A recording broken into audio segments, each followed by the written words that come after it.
Delegates here at the Farmer Conference meeting in Cape Town tackle the key issues that could see Sub-Saharan Africa and the agribusiness and agricultural sector grow to a $1 trillion business opportunity.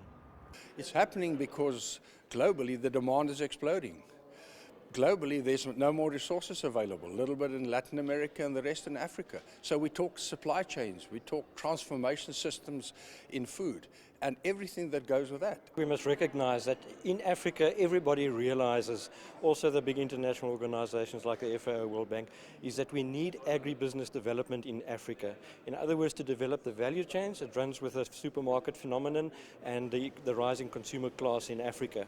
The problem that we have in Africa is primarily policy issues. In other words, creating an environment that is conducive for investors. Part of the responsibility of creating a conducive environment for investors to look at a country in a very favorable manner rests with governments.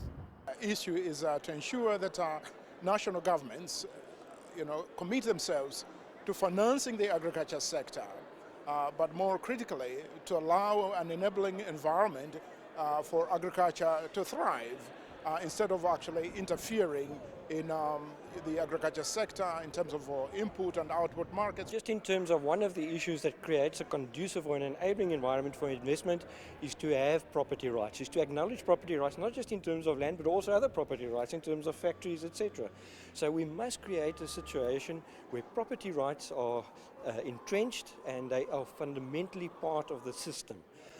Also land rights. That is one of the problems in Africa, especially around the communal farming systems, is where your tenure security is very tenuous, and we need to transform that. We need to have good governance systems in place. Otherwise, we may get so-called land grabs, we may get social upheaval with companies moving in, starting to develop large tracts of land, and the local communities not aware of it or not happy with it.